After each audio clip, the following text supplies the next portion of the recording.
What's going on, everybody? Welcome into Jack Ramsays, Danny Marang, Brandon Sprague, and we are officially kicking off the Portland Trailblazers 2022-2023 season with the Portland Trailblazers Media Day in the bag. Want to take a quick second, like, rate, review, subscribe, help us grow the show. If you're new here, welcome. We appreciate you.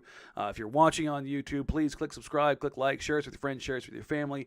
If you are a podcast listener, do the same. Like, rate, review, subscribe. Let us know what you think, especially if you're on the old Apple Podcasts, because that's the one that helps us grow on the old podcast side. Without further ado, Brandon Sprague, how you doing, buddy?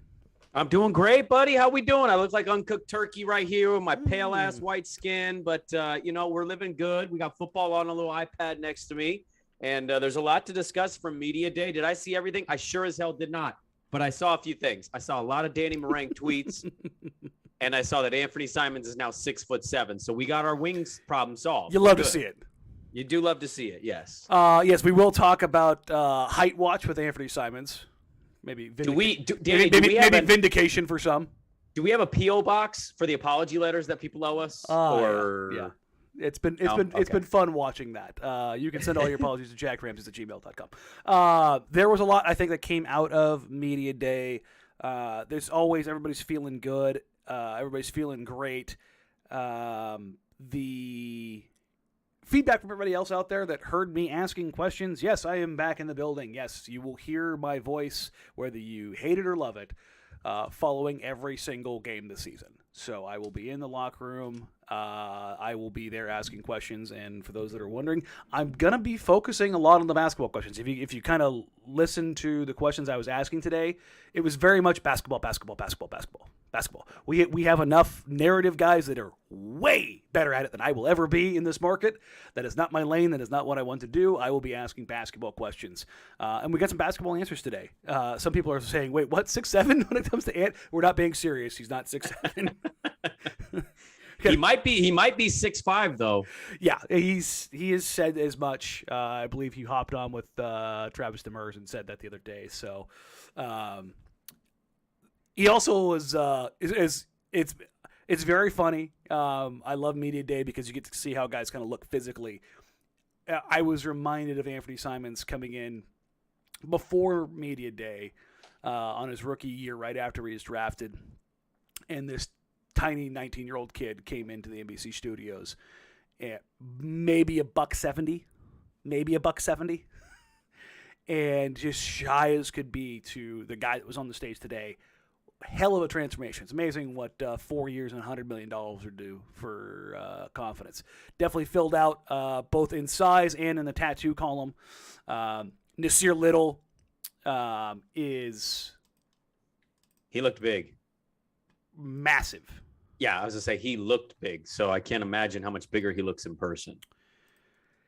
Yeah, no, he is massive. Everybody's saying that Twitter link didn't work. Thank you guys. I appreciate it. For whatever reason, it defaulted into some weird thing. I'll post. Yeah, you did. It did like a Danny.live thing. Yeah, that was weird. Let me grab it now. I think that's your OnlyFans website. It is my OnlyFans site. Yeah. That's where you get the non-basketball talk. That's where you get Danny dipping his cucumber and mayonnaise in his belly button. Wow. I mean, if you're going to go niche, you kind of have to go niche, don't you? I mean, there's a market for it. It's right up there with the 1080 OnlyFans account that we're starting on the side. 1080 the fan and OnlyFans. But yeah, on quote unquote, yeah, Only Dance. There you go. Only Dance. The watch of body styles. Dame is toned down, but still big. I talked to a few people. He is quite literally in the best shape of his life, both kind of strength, and it's always funny hearing that stuff, but like people around him have all been banging this drum, and so you kind of got an idea of what he looked like today. Nasir is a bleeping monster. Like he's enormous. Nurk is in game shape. Nurkic showed up at camp and kind of worked his way in, but playing for the Bosnian national team, he looked good. I think playing for the national team, yep. Danny, I thought that was, a lot of people are nervous about the injury stuff. That's fine. The dunk obviously set everything ablaze. But my biggest takeaway was, hey, he's playing. There's a pretty good chance he's come season time, tip-off time, he's going to be ready to go. And unlike other players around the league, because there's going to be so many of them that like the first 2-3 weeks, they're just playing themselves into shape. At least Nurk looks like he's ready to do it. Nurk says he feels like he's 2 months into the season. Like awesome. and he looks it. Yeah. But where I want to start is the framing for Media Day. And this isn't a uniquely Neil Olshey thing, a word of the day. Every organization has something. That's how they come into these things, is like they want to project something. And the word of the day, the word of the season, the whatever you want to call it, connectiveness, connected. That was what everybody said over and over and over and over and over and over and over and over. I want to make sure I get the line from Joe Cronin first. He said, first of all, they're focusing on their connectivity more so than whether we're winning games on a nightly basis or not. It's interesting. When I hear that, I think, definitely going to be focusing on process more than results. Process. And I heard that, and I hear process as a culture when I hear that. And that's an interesting place to be. Joe followed that up, that same line, after talking about the connectedness. He says, it will probably involve making additions soon and definitely in the future. But one of the things they wanted to focus on before they changed the team over was, one, being connected, being on a string, both on the floor and off the floor. It was not just about being connected as a basketball team on the floor and flowing and working back and forth between offense and defense. It was about being connected off the floor. And that's starting with this trip to Santa Barbara. When you hear that, like what's your 30,000-foot view takeaway when you kind of hear that as what's being projected to start the season? Yeah, I mean, I think you want to hear a team saying that they want to, vibe with each other. I think that's an important thing. The fact that it was so prominent today and such a theme for them, and now they're already in Santa Barbara now, and they're about to kick off camp for a week. And I heard Chauncey say this is about camaraderie. This is building time with each other, where you get out and we have our meals together, and we have our practice once a day, and we're going to go do activities together. There's a lot that can be built from that. Honestly, I think my biggest takeaway, though, if we're analyzing culture, organization with basketball, the closest I think you can tie this to is, Danny, they're going to be lacking in a lot of areas. Okay, there's just going to be a lot of nights where better teams and the talent compared to what they have is going to outman them, and that's okay. I think most of us know that, right? They play Philly or they play Denver, Embiid and Jokic are probably going to destroy them. Mm-hmm. That being said, I think what they're leaning in here is the one thing that only so many teams can say, and I think they're really trying for this, and that's the camaraderie and the chemistry. Because you can have some really talented teams not have chemistry or camaraderie. You can have some really talented teams go out there and not play hard for one another, not support one another. And I think if you're to make up for your deficiencies in any area, you're not going to get a 7'2" athletic big tomorrow. You're not going to get a 6'8" wing tomorrow. But what you can have is 9 dudes that bust their ass every single night hard for one another and doing whatever their roles require. If that means GP scores 2 points but plays lockdown defense, so be it. If that means Jeremy Grant is 10, 7, and 8 a night, but he's also helping a lot defensively, so be it. I think they're aiming for that part of the game that a lot of teams, quite frankly, they overlook because they don't take that into account. And if they can achieve that, that's going to set up for them to be able to surprise some people because they're not highly thought of around the country and by the odds makers. So I think they're just hitting on something that they're lacking a lot of areas. This is an area that can actually help them because night in, night out, playing hard for one another can pay big dividends and get you a couple more wins than you think. Because they have so much changeover in the roster from opening night last year to this year, they have some real gains they can make. They do. They have some real gains they can make by being connected. I am going to buy what they're selling there to an extent. They're still going to be at a talent deficit, and Cronin acknowledged that. Like, we're not there yet. I want to say, I think it was Sean Hyken who asked, can you kind of like put a percentage on where you are? And Joe said, not really yet, but we're getting there. But he kind of laid out, and the one thing I respect about Joe so far is he has laid out what he wants to do, how he wants to go about it, and then he's addressed it. Mm-hmm. He's talked about when it came to prospects, drafting a player with the most upside. He took Shaedon Sharpe. Going out and getting a big wing, and he traded a pick and got Jeremy Grant. He talked about adding talent to the team, and he went out and got GP2. So I'm giving him the benefit of the doubt of when he says, this is what I'm going to do, that he's doing it. So when he said, listen, one of the things that I'm looking at right now is I want to see how this team plays together. I want to see how well they can be connected, how effective and efficient they can be. This is their first time playing with Damian Lillard. Like, I asked Drew Eubanks about what it's like to play with Damian Lillard because he didn't get to play with Damian Lillard. Like, they were it's that the timeline's so crazy that you forget, like, oh, crap, that's right. Dame was not playing when they added Eubanks to the roster, which Eubanks had a great point of saying, I've never played with a player where the defense, my guy is more worried about the guard than me. And he says, I learned real quick in practice that my job is to set the screen, get the hell out of the way, get downhill, right, catch the ball, and either kick it out to the corner or finish. And he's like, he makes it real easy for you. Eubanks, I think, is going to be a fun little side thing to kind of watch in his development with Anthony and Dame. So just kind of something to keep an eye on. And that's the only positive things we'll say about Oregon State today. Wow. I was to say I was going to stay away from a big lauded entrance, mostly because I did that to you this morning. A big lauded entrance. I was to say you walked in the building with nothing but USC Trojan gear on from head to toe, and I'm like, cool, he's wearing Trojan shoes. This is awesome.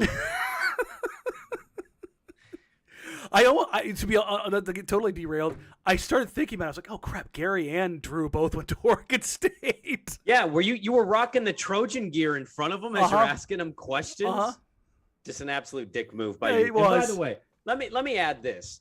Nothing to say. What would you say? You won the game. Why would you still be mean to the team that you won? Yeah. You guys have a higher salary cap. Congratulations. Yeah, we do have a higher salary cap. There's no doubt. Damn it, man. But to get back on track, one of the things that that Chauncey got into, this is the line that stuck out to me. Trying to create a culture of connectedness. I want to be the most connected team in the league. The most connected teams are really successful. Everybody knows what those kind of teams are like. I want to be the team that no one wants to play. The main thing I spoke about was us being tough and competing every single night. We've done a good job of addressing that. It's hard to get all the players you want at the same time. I'm pretty confident when you beat us, you'll feel like you earned it. Yeah. And whether you talk to Dame, whether you talk to Ant, whether you talk to Nurk, they all stand by this. And Nurk talked about the idea of Chauncey doesn't do any capping. And yes, he used that phrasing. I thought it was hilarious, and so did everybody else in the room. But then Nurk kind of got heartfelt, and not even necessarily heartfelt, but he was very open about he addresses things right then and right there. He does not allow it to linger. Say what you want to about Terry. Terry was probably a bit more diplomatic and less disruptive, mostly because I think he was afraid of losing his job, whether it was year 1 or year 10. And Chauncey has been given the green light to throw guys under the bus, and he did it last year. And he's not, and Nurk said as much, like, he's not afraid if it's Dame, if it's me, if it's Ant, or if it's Jeremy. He doesn't care. And I think that Chauncey can say this because of his record as a player, but also because he stood up and did it day one in practice, and he did it during the regular season. And I'll be honest, that ruffled some feathers last year. That irritated guys like Larry Nance Jr., Robert Covington, Norm Hell. Hell, Robert Covington got benched, Brandon. Mm-hmm. So there is a process change. There is a culture change, and whether or not that's impactful or how much that can really be looked at, I think it's just an interesting dynamic of seeing how much they can really pull out of it. Does that make sense? Yeah. I think that's going to be the thing to watch. I think that's why, preseason, they're going to work out rotations and they're going to see who's kind of stepping up and what guys work well with other guys. But I think this week in particular, when you go down to Santa Barbara, and I think that's what this is all for, right? It's accountability. It's being real with one another. It's establishing roles to a certain extent. I know preseason's going to get some of that mapped out, and hell, the first couple weeks of the season kind of does that too. But this is the start of it. This is the start of the journey for them. And again, I'm not going to pretend that the rah-rah and the us and it's us against the world and we're going to play hard. I'm not going to pretend that's going to get them a top 4 seed in the West by any stretch.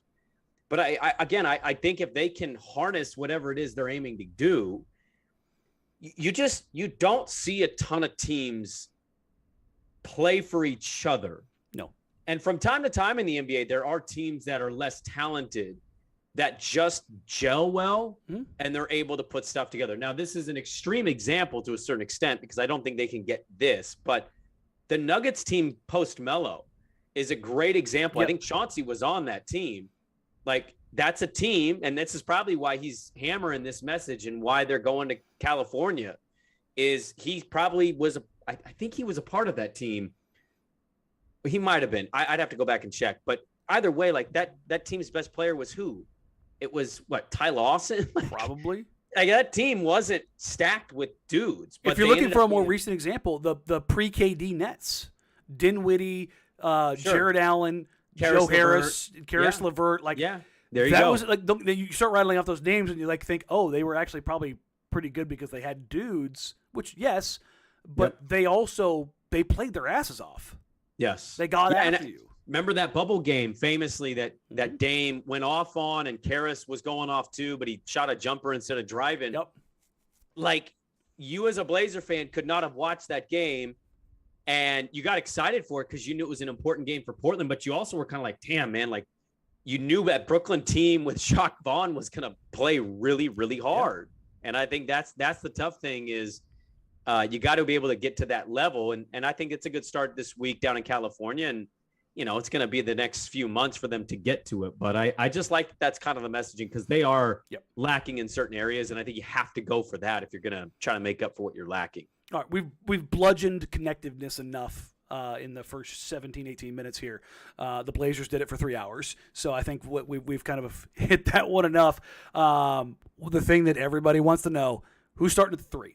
So multiple people asked, multiple people throughout the day, do you want to start? Who's going to start? And this is the answer from Chauncey Billups on how he's approaching the starting 3 spot. On approaching the starting lineup, we have 4 guys who are going to start, and the big question is the small forward spot. For those that are out there, it's Damian Lillard, Anthony Simons, Yusuf Nurkic, and Jeremy Grant. I don't know how, and I don't know why people were actually genuinely out there still thinking that Anthony Simons was not going to start, but there you go. From the head coach, Anthony Simons and Damian Lillard are starting in the backcourt. Stop talking about Josh Hart, for the love of God. Ant is going to start. There's no question there. That's from Chauncey. It's going to play out in camp. There's 3 guys that will have a chance, and that's Nas, Hart, and Justice. And he actually opened this up a little bit later and talked about Gary Payton the second at 3.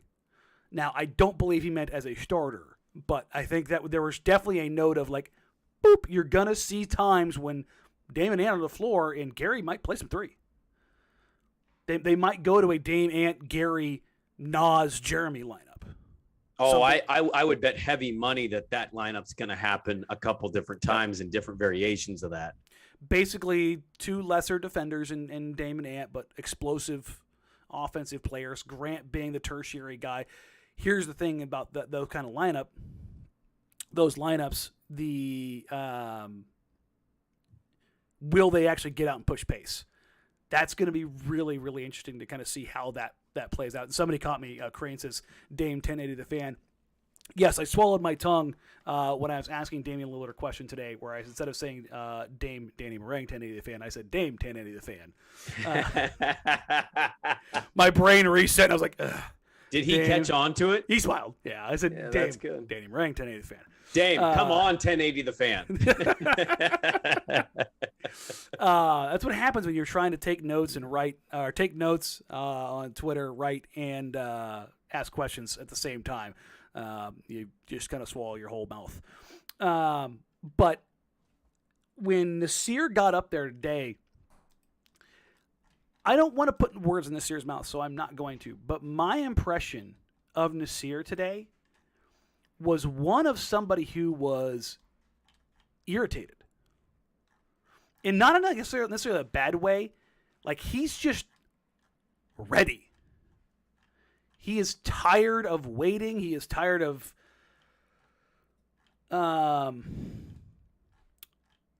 trying to figure this all out. Like, there is an exasperation of like, okay, he's genuinely happy about the progression and the opportunity to start, but you can tell he's chomping at the bit.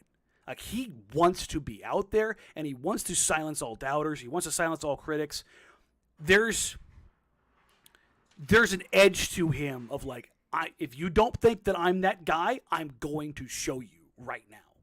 And you can tell he wants to get down to Santa Barbara. He wants to get into camp. He wants to like physically take that job.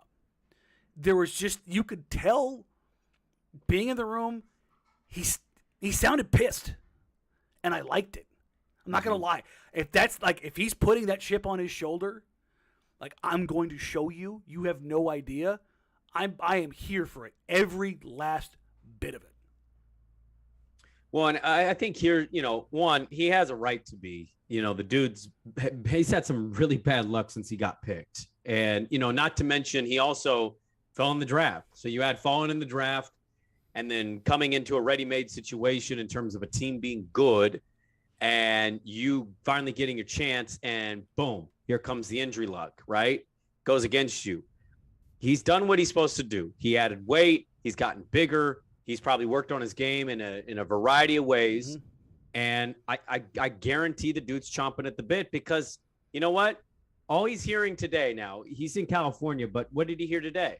It's going to be him or Hart or Winslow. We'll see. And so it's kind of like another dismissal for him. And I think that's what this week will give him. And honestly, I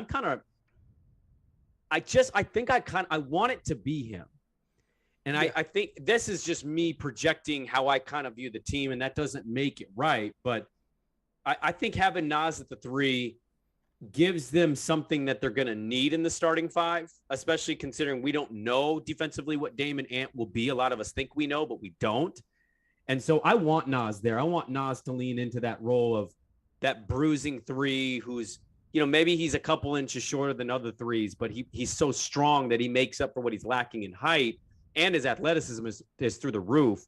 So I think it's a real opportunity for him, Danny, to show this week, not only to himself, but to the coach, like, hey, this is mine. And I hope that I hope to hear that we have real battles going on. Like, I'm thinking 92 Dream Team closed practice type stuff where Sean Heikens at the Rose Garden Report saying in the practice was legendary, according to many. You know what I mean? Like, we're hearing these battle stories because these dudes, sometimes you build the best camaraderie too when you go at each other and you learn that one another is a dog. And so, like, I'm excited to see if he can earn it because I want him to be in that starting 5. We started talking. I asked Naz about. I tried to get him to kind of dive into, like, I'll be honest. I tossed him a softball of like, I'm in the best shape of my life. I put on X amount of weight. I wanted him to. I tried to lead him down the road of I put on 15 pounds of muscle. I'm like, come on, give it to me. He didn't quite go for it. But he's like, I'm stronger than I've ever been. I'm more explosive than I've ever been. Can you tell us why are they reluctant to say those things? I don't know. It's like some Height, guys will weight. It's so weird to me. Some guys will lean right into it. Some guys won't. But I think Nas was just like and I don't mean this as a detraction or as a shot against him or anything like that. He sounded like he just didn't want to be there in the sense of like, not that he's above it, but instead he wanted to get on the basketball court. Yeah. Like, he's like, let's get this shit going. He's probably done talking about it, to be honest. Yes, like 100%. Like, he trained with Dame, and he's in the offseason. That's a new change. Not only did he rehab with Dame, he spent some time with Dame and Ant and Mikal Bridges with Beckner this summer. Remember the serial killer story with Anthony? Mm-hmm. About that moment of like Beckner basically told him to, get effed if you're not going to buy into this. Mm-hmm. I think that switch is flipped for Nas. He talked a little bit about changing his diet, like understanding NBA workout habits, understanding an NBA mentality, what it really takes. And I think you started to see that obsession, and that was what was kind of fueling that attitude today. And some guys just channel it different. Dame channels it in his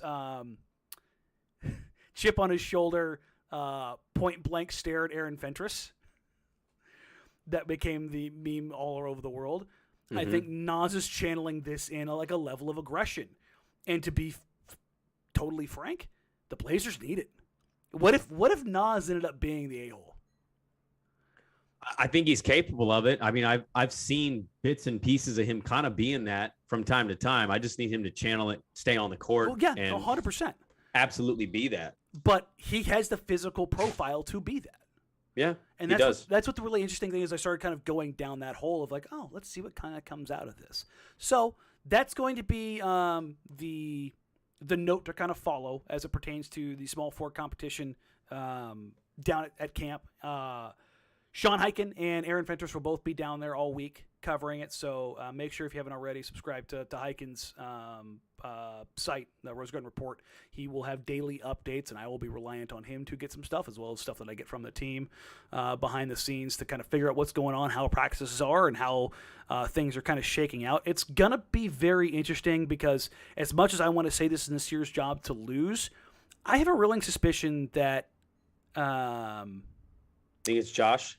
Not that it is Josh, but that Chauncey's looking at Josh. I think he just likes Josh because I think right now the idea of Josh is a better player than Nasir Little. But for the Blazers long term, it is better for Nasir Little to get that job because he's bigger, stronger, faster, more athletic. He can, if things come together, he can be your stopper. He can kind of figure some things out. That's just ultimately where I end up falling. As far as what was more important for the Blazers. And it's because, well, I don't want to switch to Josh Hart quite yet, but that's something I just think is going to be really important for them. One question that I did ask of Anthony and Dame was, actually, and Yusuf, what is this team going to be like without CJ McCollum? And I'm going to paraphrase here, and it'll get me in a little bit of trouble because this is not what they said, but this is what I took from it. The brand of basketball they play will not be as selfish. That's ultimately what it comes down to me, with the ball not stopping. Dame, his exact line when I asked him was he has had Anthony Simons as his guy since they drafted him. He brought him up to play his brand of basketball, to make the right play at all times. Dame was very complimentary of CJ and said, listen, CJ was a bucket. He could go out and get you 20 to 25 every single night. You knew what you were going to get. There was also a hint of, but he mentioned there's no your turn, my turn stuff. This is going to be a much more fluid offense. Mm-hmm. And mentioned as much on the podcast and followed it up again today, as well as Yusuf Nurkic. And Nurk kind of elaborated on it a little bit more of the opportunity of what that means on both sides of the floor. And I think that's something that's going to be very interesting because we've always heard that Dame wants to play more off ball. But you have to change your mentality, you have to change your style of play, you have to change everything about what you do in order to go out there and do that. Playing off ball is a skill. That's why so few people are good at it. That's why guys like J.J. Redick. That's why guys like Korver. That's why guys like Steph Curry. They're few and far between. It is an elite skill set to have the motor, have the IQ, have the ability to do those things. Oh, and do all of the shooting ability without having the ball in your hand, which creates this natural rhythm. Ant has worked on that a ton. Dame has done that to an extent in limited periods off of CJ. But with the addition of Anthony Simons to the starting lineup and his natural inclination to be more of a playmaker, that to me is going to be one of the very interesting storylines of the connectedness that we heard today on the offensive side of the floor and how that ultimately shakes out. Well, I guess my question for you is, I know you're paraphrasing. You're not even paraphrasing. It's kind of just your takeaway from what they said. I guess I'm curious, though, how much better, I guess, is what are we looking into to tap into what they could have, right? Because say what you want, Danny, about what you're saying. And I don't disagree with most of it. There was a lot of wasted possession, seems like the wrong term, but when you have the amount of success, I don't know, no championship, okay. But individual accolades between those two and what they were the number one scoring or number two scoring backcourt for basically 8 years. They're the best shooting backcourt in the NBA behind Clay and Steph for years. Generational scoring and shooting. And I guess I'm just asking, like, how much higher can the ceiling really get with him playing that different style than it was CJ? Or are you basically saying it's not so much about that, it's how does he impact the other guys versus the way that CJ impacted the other guys? And that's really what I'm getting to. The famous Mo Harkless line of, I feel like I'm just running on a treadmill. I'm just running on a treadmill out there up and down. That line was directed at CJ McCollum. Because the ball stops with CJ. And CJ is an absolute bucket getter. But his natural inclination is not keep others involved. Say what you want about Dame going Dame time in isolation. Dame's the best pick and roll volume scorer in NBA history right now. Yeah. Like that's his mark. He's basically been above a 1.0 points per possession his entire career. It's nutty. That involves getting guys involved, getting guys open shots in the corner, getting Yusuf Nurkic, making Yusuf Nurkic look very good as a roll man. Like, Nurk is good. He's elevated by Damian Lillard. I don't believe CJ ever truly elevated players for any extended period of time. And I believe Anthony Simons in that 6-week window last year, did. And I think that's something you're looking at, is that it's the rising tide lifts all boats idea. Mm-hmm. Yeah. And it's about keeping everybody happy. And again, that's that connectedness, that connectivity, is that everybody feels like they're a part of this. They're not standing around watching. Right. And again, it's not a shot at CJ. It's a different brand of basketball. I think that's the thing, is people need to understand it does come off as a shot, but I don't think you mean it as a shot in any way, because they accomplished a lot. They were very successful. Yeah, they were very successful.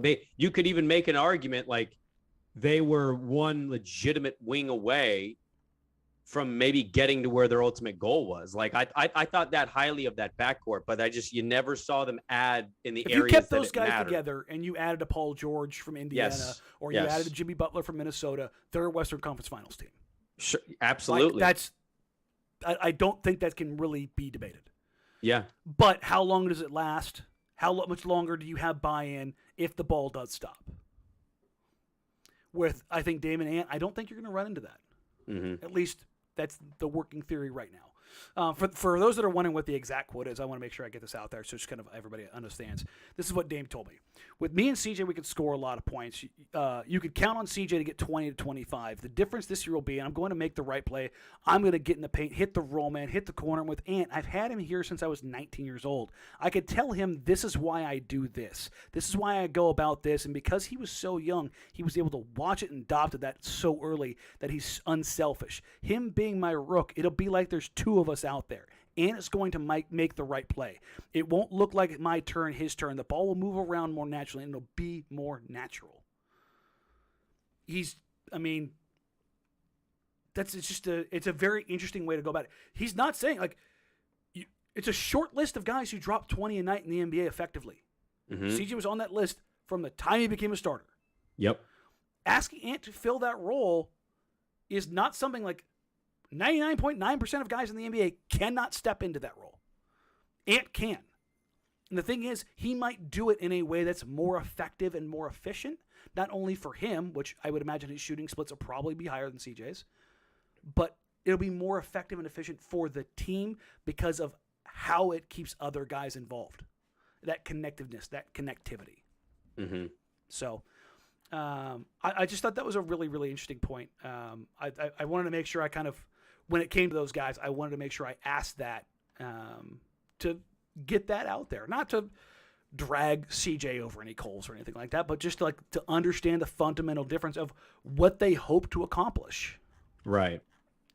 One of the things that was kind of the theme of the day was asking about Shaedon Sharpe, asking other players about Shaedon Sharpe. Dame mentioned a story from Pickup where Nas and Shaedon, and to be clear, guys, every single player on the roster, sans Gary Payton II, is clear to go. Nas is clear to go, 5-on-5, full scrimmage. Shaedon Sharpe, clear to go, full scrimmage. So those guys will be getting after it in training camp and preseason. Gary, they're hoping right around the regular season he'll be ready to go. He, of course, had the same core surgery that both Nas and Dame did. But as it pertains to Shaedon Sharpe, Dame told a story about Nas and Shaedon playing one-on-one. And Nas kind of ISO'd, faced up, got a step on him, drove past him. And Nas rose up to dunk. Shaedon, with otherworldly athleticism, flipped his hips, chased him down, and met him at the top of the box on the backboard. Now, weirdly enough, the ball deflected and kind of rolled in. Nas made sure to highlight, I did score. Mm-hmm. When we followed up and asked him about it. But both Dame and Nas were like, you could look at that moment and see Shaedon was not afraid of the moment, but also that he was an otherworldly athlete. That there's something there to work with. And to a man, both on the record and off the record, both of everybody that I've talked to in the organization over the last 2 weeks, to quote the kids, Brandon, he is him. As far as a talent standpoint. To quote the kids, he is him. Yeah, he is him needs to gain 20 pounds, though. He does. Like, I did see that, and that's... But yeah, that's super skinny, man. He's still not as skinny as Ant was his rookie year. Maybe not, but he's maybe more untested because at least Ant, going from high school to the NBA, had the year where he actually played. He did have the IMG year where Shaedon hasn't. But I will say in the practices and scrimmages, like there have been moments. I talked to a few people around the organization that off ball in some of these scrimmages these guys have been running, Shaedon has popped up out of nowhere for off ball dunks that it just kind of stop the gym type stuff. His ability. Well, if he's doing this, Danny, it kind of leaves me encouraged that he's actually going to play then. Because if you're doing this in practice and everybody's taking notice of that play, you should be getting PT. I think they're gonna find a way to get him some looks in preseason. Mm-hmm. But the windows for him in the regular season will certainly be smaller. But it also makes me wonder just how much that whole line about the process over results that Joe mentioned, is that have to do with getting Shaedon on the floor, getting Jabari on the floor. I've asked around the organization, as far as I said, I've put a win total on the season for a really good season. And the number that I keep getting is like 47 to 49. They know who they are. 47 to 49. I'm talking, that's a really good season. I mean, that's an amazing, immaculate season. But that's what I'm talking about. I asked him, like, what's like a really good season for you guys? Yeah. Nobody said 50 wins. They know who they are. They know where, like, they're not stupid. Yeah. They're very well aware of who they are. And so it's going to be interesting to see on how that shakes out. As far as, do they get the young guys involved? Do they lean on Nas more at that small forward spot? Because right now there's two rails for this team. There's the right now team, which is Dame, Jeremy, GP, Nurk. And then there's the other team, which is Ant, Nas, Shaedon, Jabari, Trenton, Keon, the younger guys. Those two rails, they will need to make a decision in the next 18 months on that, on how it goes. Mm-hmm. I think Josh kind of hops in between both. But that whole idea of like where and how do they find time for Shaedon is going to be a very interesting proposition, particularly as the regular season gets underway. Well, I mean, he certainly fits something that they could use. I think it's just a matter of what he shows them in practice, then also just physically. I would love to. I don't think they'd ever talk about this stuff on the record, but like ideally, when you look at Shaedon Sharpe, what they as a team are looking to accomplish with him physically year one. What's the weight? You know, what obviously the shoulders are an area that I would imagine is an emphasis, right? You get him some big shoulders, some well-rounded shoulders. Mm-hmm. Bulk him up a little bit. Bulking up a little bit, little leg strength. Like I would like to know that stuff and how that, by the way, how that kind of go and coincides with year one. just in general, like I know everything you're saying about, what he does in practice and what people think about him. But if we're being honest, it doesn't have a feel right now today that he's going to get a whole lot of playing time, Danny. So I'd like to actually, if you gave Joe or Chauncey or whoever or both, whatever, a little truth serum, I'd love to know how much of his season hinges on what he is physically throughout the year, from starting point now till, fill in the blank March. Yeah, and that's the thing. Is come March, it'll be interesting to see where it stands. I've seen this sentiment from a few people, and Jay Ritz, I'm not trying to call you out and drag you here in the comments, but you said Sharp's a phony, no love from the game from what I can see. Nobody out there, particularly outside of the media, and doubly so outside of the team, knows who Shaedon Sharp is except for those guys. That's it. The idea that you can say that somebody has or doesn't have a love for the game is totally and completely unfair. And I have talked to the players about him, and I have talked to people in the organization about him. All of them, to a man, have absolutely said that he was unfairly characterized. And you can say that's team speak and all these other guys. Listen, the guys that I've talked to, I trust exclusively, unequivocally. He has the right head on his shoulders. He is in the right place. There's this idea of, because he didn't play at Kentucky, that he hates the game or he's just out for money. It's just a career thing, man. It's just protecting himself. He got bad advice. I mean, and there's no other way to say this. I talked to somebody from Kentucky, and I'm with you 1,000%. It's never fair for any of us.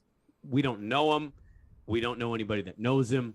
All we can do is go off the information, and it's really unfair to decide to characterize a 19-year-old like that, what he does or does not like or care about. Yeah. What I would just say though for that person is, like, having talked to somebody who actually covered Kentucky, he was killing them dudes in practice, like to the point where he had one day where he went off on them. Like, they could not stop him. They were double teaming him. He was getting buckets, and he started telling them about it.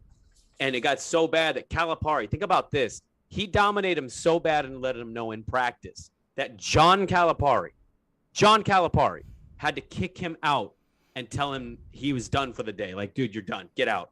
Because he was killing these dudes. He Jimmy Butlered his teammates. He Jimmy Butlered them. And when asked, like, hey, what happened then?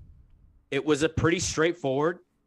Him and his parents got some advice that, hey, NBA guys knew who he was coming into college, and you're playing for Kentucky. They're already looking at you as a lottery guy. Yeah. And eventually that led to the information of, you don't necessarily have to play. Back it up. You'll be a top 8 guy.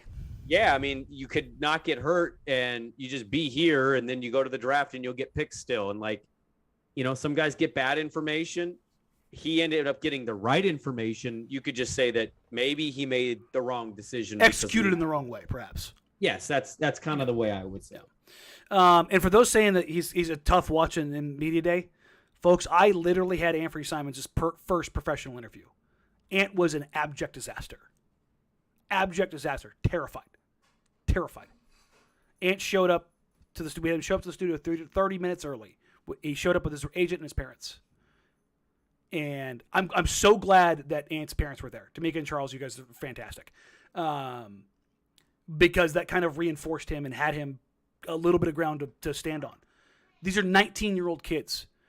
99.9% of these guys, they have zero media experience. Mm-hmm. They are raw with this stuff. It is going to take time. Ant is just now getting Dame and Nurk both made jokes about Ant talking.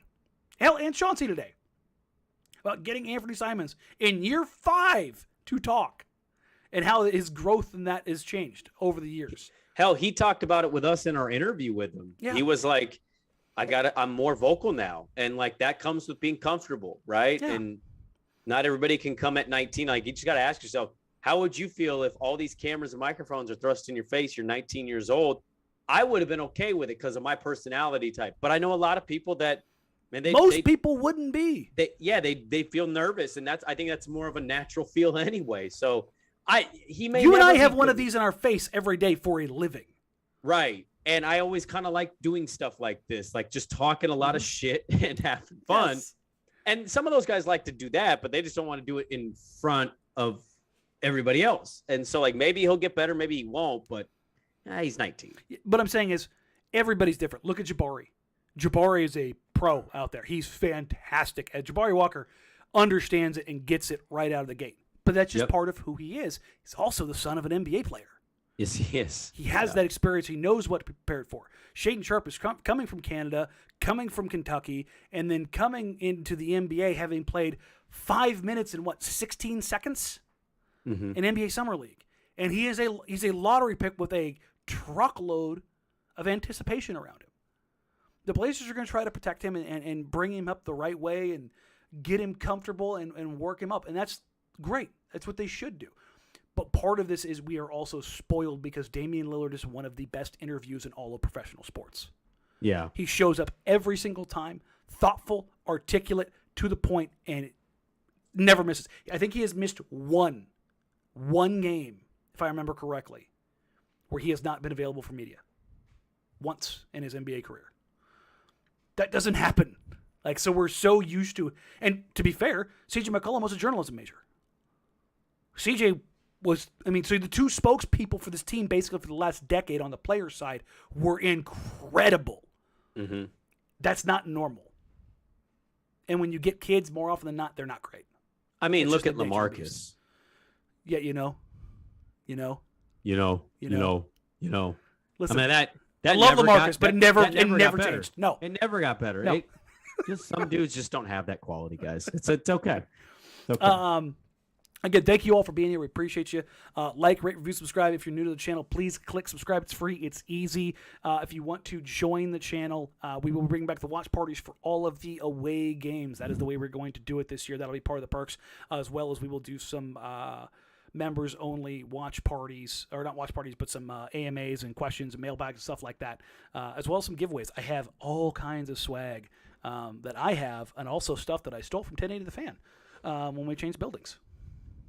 Oh, you're a thief. I did. Noted thief. Noted thief. It was okay to take away. So one of them is a bunch of autograph stuff. So that's one way you can kind of get involved. So that's just kind of an update. And again, if you're a podcast person, like, review, subscribe, help us grow the show, help us get to 4,000 on YouTube before we get the season started. Without further ado, back to the programming. Yusuf Nurkic rumbled into today's media session with his saunter that he is wont to do. Bobbing side to side, and you could hear his big, loud voice echoing in the halls of Moda Center. He made an entrance. Him and Josh Hart both made entrances today. Hart came in literally eating a plate of fruit salad and was just. Yeah, I noticed that. Is that normal for him? He's like a super big fruit guy. He's this team's Evan Turner. Yeah, he seems like it. He's just that dude, and I love that about him. He's just unique. He just does. Between him and his AirPods that he's bought like 25 of so far, he's just that guy. But Nurk walked in and he bellowed, "Does anyone know if Dame's staying? Anyone know? Anyone know if Dame's staying?" And he just kind of waddled, throws his shoulders up, and just plops down the chair. That big Bosnian beast smile. And one of the things that Chauncey said and Joe said, and then Nurk brought it back. Chauncey and Joe went to Germany to watch Nurk play for the Bosnian national team. And one of the things Chauncey said is, "I love pouring into Nurk, man." And that's the thing is, I think Joe and Chauncey know that in order to get the best out of Yusuf Nurkic, you do have to pour into him. You need to let him feel the love. He is a puppy. And that's not necessarily a bad thing. That's just, there's certain players you need to pat on the back, that you need to give love to. There's guys you just need to have a firm hand with. There's guys you don't need to do a damn thing with. Nurk's the big Bosnian puppy dog. He's the big puppy dog who's a puppy in his 10th season. Absolutely. Some guys just need that. Yeah, whatever. That's fine. I'm not a fan of that, but you know, to each their own. I tell you what, though, when you pour into him and he's feeling the love, he does play better. Okay, they better pour into him during the year, because I could see him having a real streak of not getting the touches he wants. And I don't want to see the old stuff that we've seen in years past. That's interesting, and that's one thing that's going to come out of this. But we asked, he was asked as far as like what he had seen from Dame. And he said he didn't really want to put words in Dame's mouth or speak on Dame's behalf, but he did offer this. Dame, he probably wasn't aware of how hurt he was. Not that he didn't know, but he dealt with it for a couple years. The way I see it, when I went down with my injury, his gruesome compound fracture, they said I'd never be the same again. The local media and national media, that I wasn't going to be this or I wasn't going to be that. And he says, I see the similar thing with Dame. Maybe that motivates him more. And he kind of said it as a question. And then he went on to playing for his national team. He said, I'm playing with his national team. It's something special. It does give me more basketball games than a lot of guys during the summer. He's like, for mentally, I feel like I'm already in the season. I've been there in my head for like 2 months. It feels like it's December. And then he went into the whole thing about no capping. And this is the actual quote. The most exciting part of this is the honesty. There's no capping. There's no saying stuff he doesn't mean, talking about Chauncey Billups. I think he addresses things in the moment they happen. I think it's the most important thing in the NBA. And then he highlighted most coaches in the league do not do that. So Nurk likes that whole pouring into in the positive and negative kind of reinforcement. But he was talking about the 4-game run that they went on into the pre-All-Star break. He says, but a lot of that little run was everyone clicking in their roles. And then he started talking about, I didn't see too many people really talking about this too much post-media day, but Nurk started going down this lane of, I hope that we all believe that will work for Dame, but also the one that forgets this, he's one of the best this league has ever had, and how he carries himself as a human being, to do that all for him. Like, Nurk genuinely loves Damian Lillard. Like, he looks to him like Bobo, his big brother. And the way that he said that, like, being so effusive as in his praise and so deferential to what Damian Lillard has been to this city, to this franchise, and how iconic he is, and not just here, but the league, it was a very interesting kind of look into how Yusuf Nurkic really looks at Damian Lillard. Mm-hmm. This is not while I do believe they look at each other as brothers, I almost think he looks at him like a bit of a father figure. I think he looks at him like a hero. Yes. You know what I mean? Like the way some younger players or kids kind of look at a player and they have a poster on the wall. Like, if you told me Nurk had a poster of Dame somewhere in his house, I wouldn't be shocked. And I don't mean that as a negative. No. I think it's kind of the reality of the situation. Yeah, and I thought that was really interesting and a little bit of an insight into the relationship between Dame and Nurk. Like, yes, they're on the same team and on the same level, but I think Nurk still holds Dame in a higher esteem than himself on the basketball court. I don't think he sees them as equals. And I don't see that as necessarily a bad thing. I see that as kind of establishing a pecking order and him kind of following Damian Lillard's leadership. And Nurk almost seems like he's like properly built to be a lieutenant, not a general. You know what I mean? Like, to really fall in line with his guy. Yeah. And there's just something about that I was like, that sat in the back of my head with the way that he said it. I was like, well, leadership is easy to see what's real and what's not. Like, I think if there's one thing I've seen in, just like, not to use an example here, but football season, I think you can see this with certain positions, like the quarterback, right? Mm-hmm. Now, if you're to view the Blazers, you'd view Dame as who? The quarterback. 100%.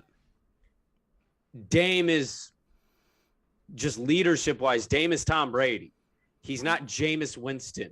No. He's not Russell Wilson. He doesn't pretend to be something he's not. He just is naturally a leader. Yep. Whereas those guys, to me, are fake. They're phony. They struggle with leadership qualities, which is why their teams are where they're at. And so I know that's a bit of a shot at Russell Wilson, but like, I've just kind of always viewed him that way, and why his old teammates root against him. You don't have that with Dame. No. You have like a solid leader. You have one of the most solid leaders in the entire league. And I think when somebody has that quality, people gravitate towards it. People can recognize it. You can see it. When you know it, you see it. And when it's not legit, everybody's thinking the same thing. Nobody's saying anything, though. Evan Turner said as much on social media that I can't remember what the video was in reference to. It was a fight, some fight video, something along those lines. And Evan Turner's like, this is how I used to feel about Damian Lillard. And it wasn't like, I don't feel that way about him now, but he was talking about, like, this is how I felt about Dame when I played with Dame. like this is my guy. Yeah. Oh, it was the Mike Evans video. It's when Mike Tom Evans. Brady, what do you want me to Yeah, do? like what do you want me to do? And Aaron was like, right. that's how I used to feel about Dame. It's because it's perfect, like you said, Tom Brady. That's what made me think of that. And like that's how many years removed is Evan? How many players has he played with? I think he's what 4 years removed from 4 years removed. Yeah, at least 3. It's like that part of it is just it lets you know who Damian Lillard really is. Nurk went on to say, "I'm excited to play alongside Grant, and I've played with GP because remember GP was on a 10-day here in Portland before, and they did highlight that Nurk. You kind of like it's fun to add an alley-oop to the roster, and he's talking about both Gary and Jeremy Grant, and it's kind of funny that Nurk is the one who said that, and not Damian Lillard, as Nurk is Shaden could end up being the best lob passer on this team. He's a young guy who's hyper athletic who played some AAU ball. So I imagine he might actually end up being that guy. But Nurk is a guy, and Jeremy made a point of like saying, we're going to work on that as far as looking for those alley-oops, looking for those lobs. But Nurk says adding an alley-oop to the roster, having guys that weren't necessarily the best name-wise, and he was talking back and forth between the Blazers and Bosnia. He says having guys that weren't necessarily the best name-wise, but we were beating better teams because of the better chemistry. He was talking about Bosnia's run at Eurobasket. They did play very well, and they did not have a bunch of NBA studs. Yusuf Nurkic was the best player on that team, and they punched above their weight class. Mm-hmm. And I think he was taking his reflections from that tournament and applying them to today. And then he said, our goal is to play with each other, to use Dame to be the best version of himself. And the only way we'll ever win a championship is with him there. He's the best player we have. That was, again, Nurk reinforcing that, like, lifting him up, like, not idolizing, but that's my guy, that's my hero, that's my dude. And he just kind of kept driving that point home. And on Nurk being here long-term, I thought this was really interesting. This was unprompted.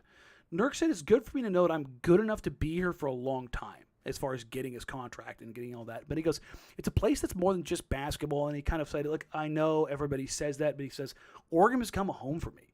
He says, even if this extension didn't happen, I'd still come here and have a home here.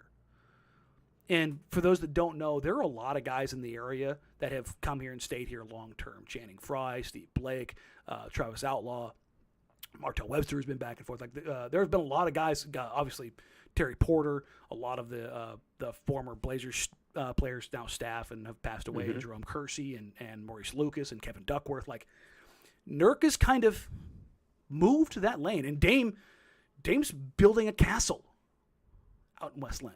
Like those guys are going to be here long term, and I just thought it was really interesting how the idea of Nurk and kind of where he is mentally has him both physically and mentally here in Portland, regardless of what happens.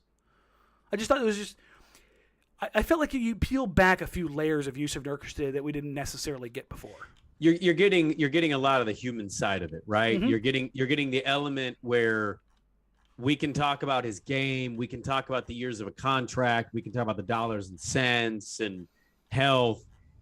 At the end, though, what you get in this kind of session, I think, is the human part of it, which is, by the way, a part we just gloss over all the time.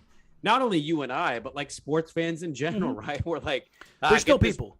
Get this bum out of here. We're just like, this guy's just trying to earn his paycheck and stay in a city and not have to move around a ton for his wife and his kids. I think the thing about that, though, is not to continue to toot the horn, but like, and I think he's kind of saying this, I think it's Dame driven. Yes. Right. It's not only is the relationship that valuable, but he's like, well, if this guy, who is one of the more popular players in the entire league, if this is good enough for him, it's good enough for me. Yeah. And he gets to be around it. He gets to continue the relationship off the court. He continues to get to, even build on things that they can apply on the court. Mm-hmm. Hey, Nurk, why don't you come over some wine and some pasta tonight? An off night, super late. They're about to hit the road for a trip. Because Nurk loves Dame's kids, let me tell you. And Dame can chop it up with him and say, yo, I think this and this and this. And, I bet you they have the kind of relationship where he can be honest with him and he doesn't have to puppy dog him.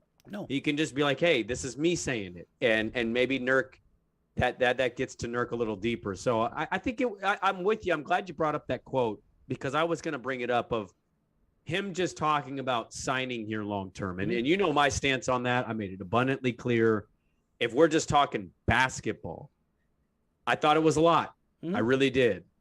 But this is the pouring into Yusuf Nurkic. This is Joe talking about is it better for the Blazers to give Nurk a deal that makes sense and not argue and not fight over stuff, not haggle over stuff?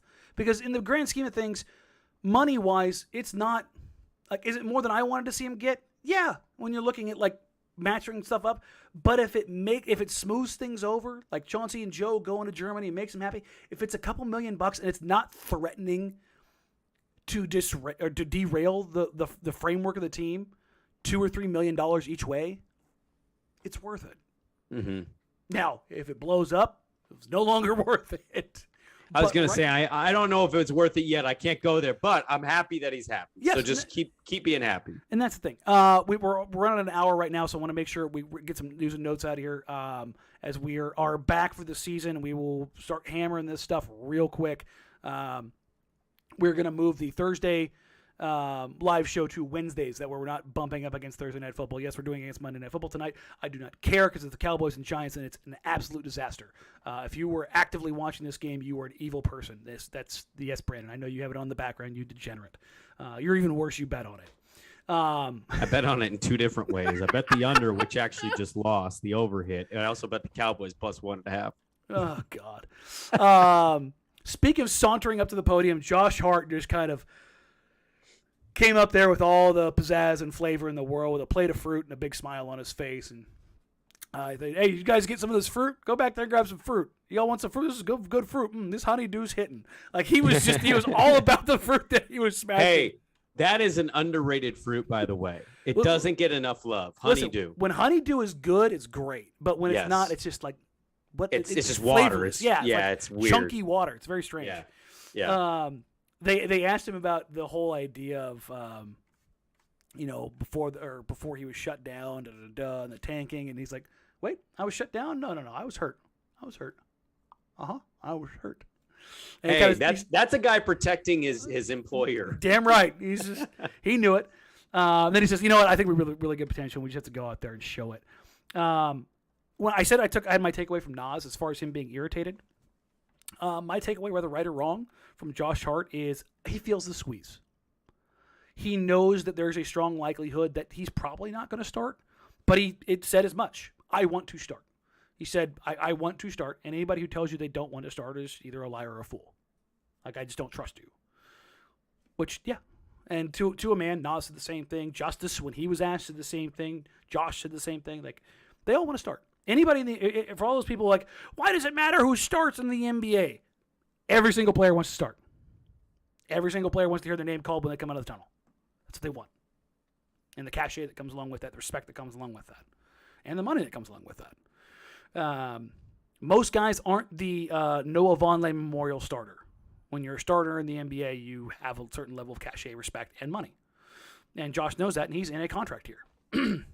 But my vibe from Josh was that he feels the squeeze. He knows that there's a good chance he doesn't start. He knows that there's a very good chance that he's the most likely candidate to be traded. And not that it was necessarily a bad thing, but I think he takes it in stride. You got to remember, this is a guy that's been on 3 teams already in 5 years. Mm-hmm. Josh has only been in the league 5 years. It feels like that he's been in the league for like 7, 8, 9 years, doesn't it? Oh, he feels like a 10-year vet. It's so easy. When he said he's been in the league 5 years, he also said I've had in those 5 years I've had 5.5 coaches if you count Braun and Rondo. I like that line. It was a good line. I also think moving around, when a player moves around like that for a few teams. Yeah, because he had a couple years with the Lakers, he had a couple years with the Pelicans, then he had a year with the Blazers. It just feels like it's so much more than it is. Yep. But Josh said this. Dame is someone who just wants the best for you, and he's someone who wants to win here. He's someone you can talk to about anything, and he lets you know when you're messing up. I'm very anxious to see how it is to play with him. I've taken enough 40 balls from him. Be nice to be on the other side for once. And then somebody asked him about his 50, about his Barack Obama, his 44-point game. I said, he's like, yeah, man, come on, like 7 minutes left, nobody could pass me the ball. I could have got 50. You can tell like he's joking, but he's also like, seriously, why did nobody pass me the ball? But a player like that though, like how many opportunities is he gonna have to go get a 50 piece, right? It's not quite the Corey Brewer Memorial 50-point game. It's more like the Andre Miller 50-point game. Like Andre Miller. Those opportunities are not gonna pop up all over the time. But just gonna give you insight into how Josh Hart operates. What he was most looking forward to of heading down to Santa Barbara. He said a nice 3 to 4 days of golfing without being interrupted by my wife. Is he good stick? I bet he's a good stick. I think he said, I can't remember if it was him or Chauncey before he got up there, said he was a 10 handicap. Oh, okay. Josh said he was better this time of year than he was last year than he was this year. I can golf with Josh Hart. That's good to know. So I think both him and Chauncey both said they were right about the same. Oh, Chauncey's a golfer too. Oh yeah, okay. Chauncey's a cigar and golf guy. Okay, good to know. But when talking about the idea of the starting role, he says if you look at championship teams, they have 6 to 8 guys that can start in any team. It's never a bad thing to have a bunch of guys who can start to take that role on. And they asked him. I asked him about what his role was going to be. Because remember at exit interviews, he talked about having the ball in his hand a little bit more. Mm-hmm. I'm really looking forward to that. That's one of the things they told him when he left. And there was a change in tone. When I asked him, like, are you still expecting to kind of like be kind of a leader with that bench group, regardless of if you start or if you come off the bench, as far as like being a primary initiator and how to go about this thing? If you had those discussions, he says, I don't know. I'll have to have that conversation with Chauncey. I've shown that I can handle that role. I showed it in New Orleans and I showed it here. I'd like to be on the ball more. That's a conversation that Chauncey and I will probably have on the golf course in Santa Barbara. But like, that's a tone and a definite line change from what we got out of exit interviews. Because coming out of exit interviews, Josh Hart was going to be on ball and be more involved with as far as the offensive table setter. Oh, well, I think the other part of that too is just having a real relationship with your coach. Yeah. Which it's a little bit of that Dame thing though too, Danny. Mm-hmm. It's when you respect somebody that's in that position, that person can get you to buy into things that you normally wouldn't. And I think that's the important thing about this trip and the relationship is that maybe you got 2 Dame type guys on this team where they all look at Chauncey. They respect the hell of what he says, how he's real with them. And then you also have Dame kind of backing up what he's saying and saying, look, guys, it's, you come to me if you want, but it's about coach. And I think that's a big thing for me because I don't know about you, for all the Chauncey and the who's going to start at the 3 and Nurk, like Chauncey's one of my biggest things because I just don't know 100%. What to make of him. It's easily like we'll get the 3 figured out. We'll know who comes off the bench, but like what Chauncey is as a coach, because he's saying one thing, he's saying run, we're going to push tempo, the same stuff we hear from every coach every single year. Same stuff we heard every year with this team and never changed. I'm curious to see what he can indeed get them to do. And it is going to be interesting. We're running up against it here. I don't want to take any more of anybody's time because we are running a little bit longer than usual. But this is how it goes when we kick things off. Trendon came in the room with all of the energy in the world. One of the things he said is, I want to be a light in the dark room. Like, that's just his personality. Asked him about being the backup 5 and as like his role and what he's kind of learned from Summer League. His mantra is very much when he got up there was, everything I've gotten, I've deserved. Talking about his role, talking about his money, talking about his growth, talking about his ability to use his voice in the locker room and on the floor. He's very much he's got that Southern like work ethic of like, I know who I am. Mm-hmm. I know that if I do what I do and I get done when I need to get done, then it's going to come to me. And it's very interesting to see that growth in a year because he was unsure. He was not right.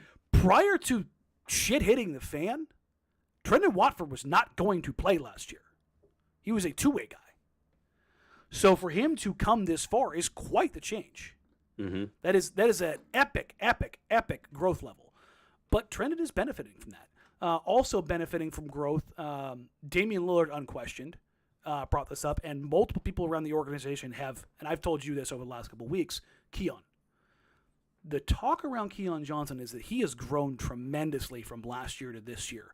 And one of the things Keon said was, I went home and I had to reset how I go about the game, how I look at the game. I started writing things down, like what I could change, how I can get on the floor. I started taking, I used to come in and get my work done and leave. But then I realized the NBA is much more than coming in and just getting your work done and leaving. It's taking care of your body, getting your body right, rehabbing, getting stronger, getting your mind right, the in-between of all that stuff. And then he said, like, one of the ways he started, like, to kind of differentiate himself in these workouts these guys are having, he's like, I started just picking guys up at 94 feet defensively. He's like, I'm just going to pick up. He like, the coaches didn't go to him. The trainers didn't go to him. Chauncey didn't go to him. He just like, I'm going to pick up guys 94 feet. I'm going to be a pest. And he goes, I realized that I needed to change how I condition, how ready I need to be able to do that. It was about a reset of his mind. We've seen this from Anthony, and we've seen this from Nas, and we've seen this from young guys. Like, this is one of my favorite things in the entire NBA, that, oh, shit, I get it. That moment of, like, what it takes to be an NBA player. And it for all intents and purposes, it very much sounds like that moment has taken, the first of those moments for Keon has taken place. Whether or not he finds a way to get on the floor because he's the fifth guard. I know. I was gonna say this all sounds great, but like, is he gonna play? They're so stacked at that spot. Mm-hmm. I just don't know where those minutes are going. It's very interesting to see where that ends up going. But for Dame to bring it up unprompted, for Chauncey to bring it up unprompted, for Joe to bring it up unprompted, it was like, oh, okay. It was just something, again, to file away in the back of your head. Gary and Drew, one of the things Drew Eubanks mentioned was, as far as somebody asked him, what's it like to play with Gary? And he's like, Gary's a character. And he said that kind of with a wry smile on his face, and followed. And somebody said, well, what can you describe him? He's like, you'll be around Gary. You'll figure it out. I asked him about the idea of like, what, positionally, does he envision things being any different than Golden State? And he goes, no, Chauncey can throw me where he wants me to. Yep. I don't care. Trust me. I covered him when he was at Oregon State. Dude literally doesn't care. He just wants the ball. He just wants to play. Just straight hooper. Just wants to play. On the same line, Trendon Watford kind of said the same thing. 1, 2, 3, 4, 5. I don't care. And I think it was Richmond asked, you gonna take some time from Dame at the 1? He goes, I'll hold it down. I'll pull up from 30. But it's like, there's just like there's this vibe and this mojo that is through this team right now. I don't know how impactful it's going to be. I don't know how much it's really going to matter. I will tell you this. I'm very interested in it. And I've seen a few people in the comments like, wow, Dan, you're kind of an optimist right now. I don't think this is an optimist. These are the changes I've wanted to see for 5+ years. Yeah. And they're there. And it's not that it's done or that it's going to be infinitely better, but it's different, and I want to see how much it matters. You know what I mean? Like, that's the thing that I want to see more than anything. I don't believe in this team being fundamentally that much better or worse than teams in the past, but they make more sense and they're more interesting to me. Yeah. No, I know that about you. I think that's the even though you get excited about some of that stuff, and I kind of look at it and go, I don't know if Keon Johnson's gonna play. I don't know what Trendon Watford's role is. Filing in the back of my head of like, yes, like come December when somebody has a knock and somebody pops up and has a game. It's like, oh, that's right. We did remember. I mean, who's to say Keon doesn't find himself in a spot where an injury happens for a couple guys for a few weeks, and they're asking him to play big minutes, and it's, oh, shit, look at Keon Johnson coming onto the scene and actually doing something with the minutes he's given. We've seen these kind of situations pop up in the past before. Yeah. We'll get everybody out of here. Thank you all for being here. Like, rate, review, subscribe. Help us grow the show. We will be dropping content religiously and often. Whether Brandon will be a part of every show or not, I probably won't drag him into all of them. I will try to grab Sean while he's down, hiking while he's down at training camp. see if we can pull him in for a little bit to kind of get his insights from what he's seeing, hearing, discussing with folks down there. I think he's got an idea of some folks that he wants to talk to while he's down there. So maybe I'm looking forward to that coverage too, by the way. Yeah, it's going to be very, very interesting. And just to make sure I address it, the question was asked about Coach Anisha Curry. Joe Cronin just said he thanked her for her time and moved on beyond that. So for everybody who was wondering, the question was asked, the question was answered, and it was summarily moved to the side. So I don't expect you're going to get any answers about that in public going forward. We're on to Seattle. Yeah, exactly. Quite literally. The Trailblazers open up preseason in Seattle a week from today. Holy crap. Oh, my God. Is that already? Yeah. Hey, have you heard any, real quick, have you heard any rumblings? Is it really going to happen? They're going to announce the expansion that night? I have heard a few people who I trust less say that there's something coming that night, but. That you trust less?